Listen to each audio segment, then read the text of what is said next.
With competitive card games such as Pokemon, there's good incentives to cheat.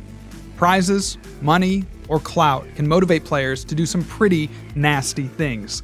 In this video, we're going to cover 3 ways card players cheat and how you can stop it from happening. Welcome back to the channel, little flexers. Thank you so much for clicking on today's video. Now, today is a little bit more of a serious video compared to my others, but it's an important topic that we absolutely should talk about. With a lot of players coming back to competitive play or starting in IRL events, it's good to know some of the tactics that people might try to use against you. Now, before we begin, I want to stress that this is not a guide meant for players looking to cheat. It's a guide for players to prevent cheating. Please use this knowledge for good and not evil, always maintaining the spirit of the game that Pokemon promotes. With that said, let's get into it. We'll start with one of the most straightforward cheating techniques, but one of the hardest to catch. And this one happens often when a player is done searching their deck. Let's say that they're looking for a specific card and they know that they need access to it either this turn or maybe next turn. For our cases, we'll just say that it's this VS Seeker. A lot of times they'll put it to the bottom of their deck, and then when they're shuffling, they'll know exactly where it is. So they'll shuffle, and it might be pretty hard for you to see. I don't do this shuffle ever, so I'm kind of fumbling over my hands. But as you can see, I'm doing these overhand shuffles. I could even do riffle shuffles, right? But I preserve that bottom card of the deck.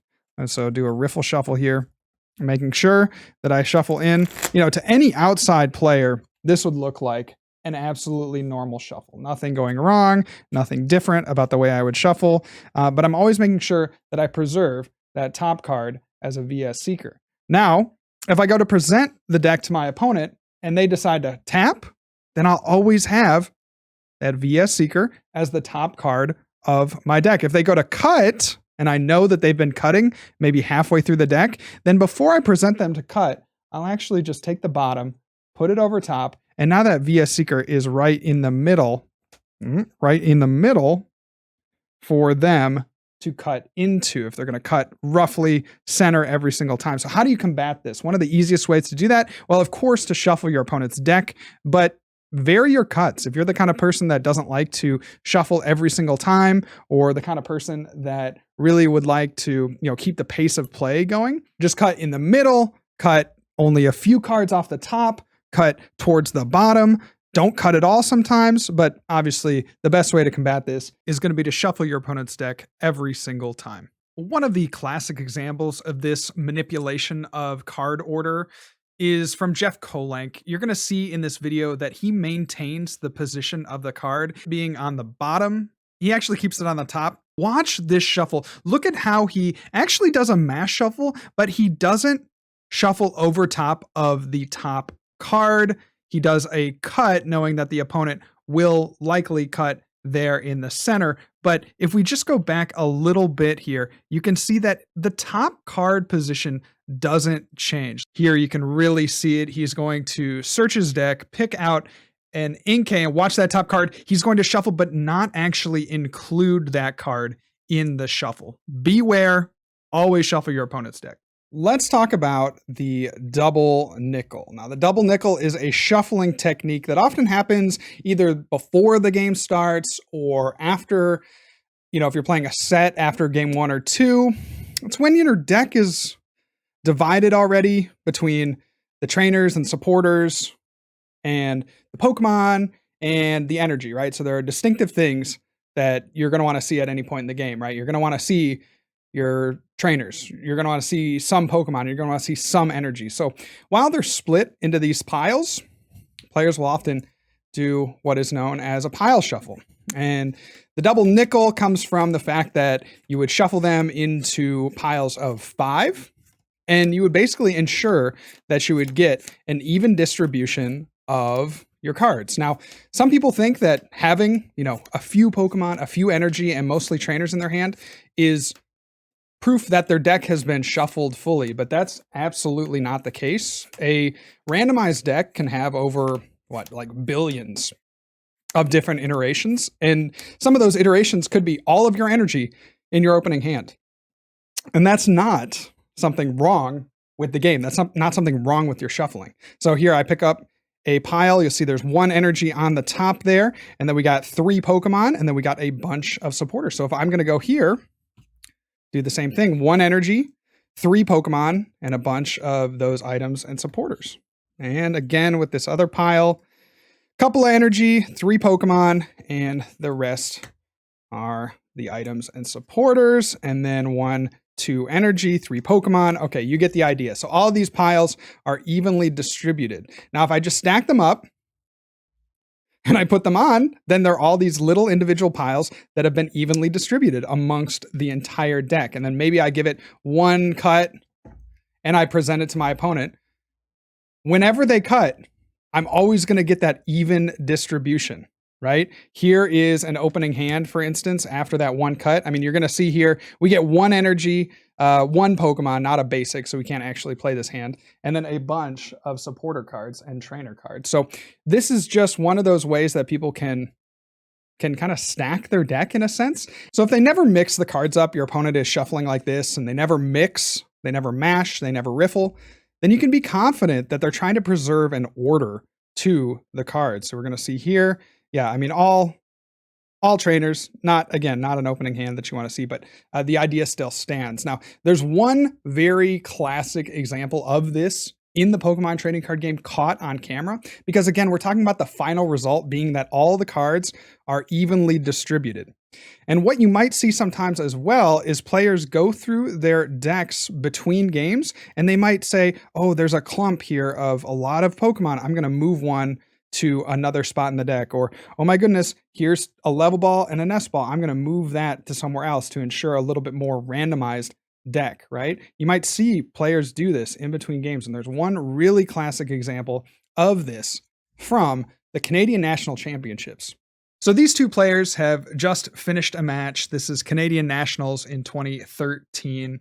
The player of interest is on our right, Zach.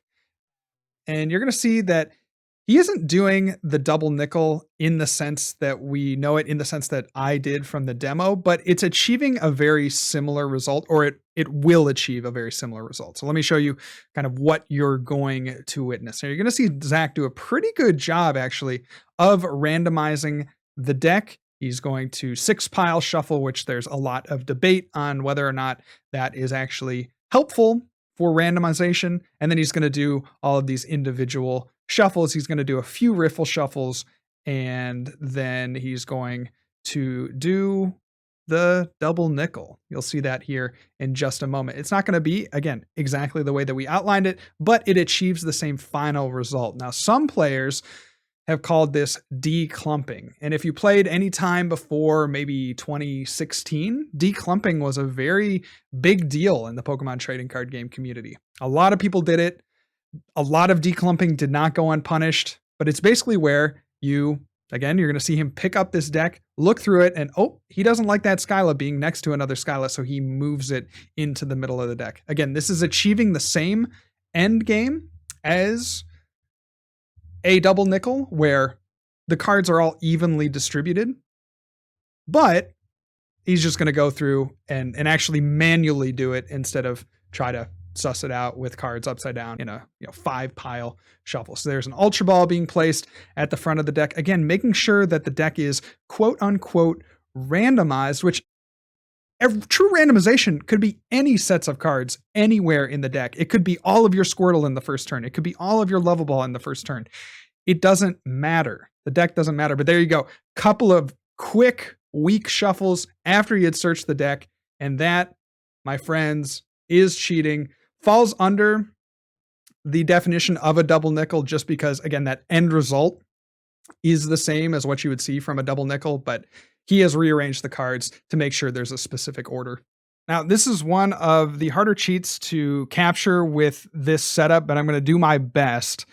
The good news is that you will never see this on an official stream. That's really good because this is one of the more devious ways that you can cheat your opponent.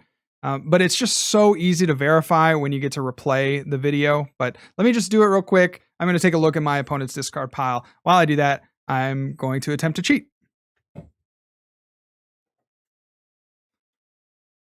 So I'm taking a look through my opponent's discard pile, and as you may have noticed, the top card from my discard pile changed. I had a Lysander there, but when I go to grab my opponent's discard pile, I also bring my other hand underneath my sweater. Now, players will use this if they have particularly baggy clothing. It obviously works better. They can kind of conceal what they're doing under their armpit by the reach across the table. If I just remove that here, I'll just show you. I'm going here, putting this Lysander into my hand, and then just it's a normal action. This is one of the more devious ways to cheat. Again, easily verifiable, because if I go to do a game action and nothing's changed with my discard pile, and now all of a sudden the top card from my discard pile is in my hand, that's going to be very easy to replay. But at a local level, or maybe at a regional level, I mean, this is a pretty easy cheat to be able to pull on somebody. I mean, it just, it's very obvious. You're deflecting the attention over to their side of the field. They're not even watching over here. You're kind of covering it up. So anyone that may be overlooking or watching your match might not even catch it at first glance. This is a really easy way for players to cheat against you. Always, always, always, always be aware of your surroundings. So be aware of the cards in your discard pile. Be aware of the cards in your opponent's discard pile. Make sure that you know how many prizes are out, how many energy are attached. It's just about awareness with this one, and especially knowing what the top card is of their discard pile. The hobby has exploded over the last couple of years with a lot of new players or players taking a break coming back to the game, and they provide two demographics that really are ripe targets for being cheated against. Moral of this story is to never be too trusting of the person that's sitting across the table from you. I hope you learned something in this video, and if you did, please make sure to like the video as well as subscribe to the channel for more great Pokemon TCG content. That's it for me today. God bless. If I don't see you soon, I'll see you later. And remember, good luck, don't cheat, and also have fun.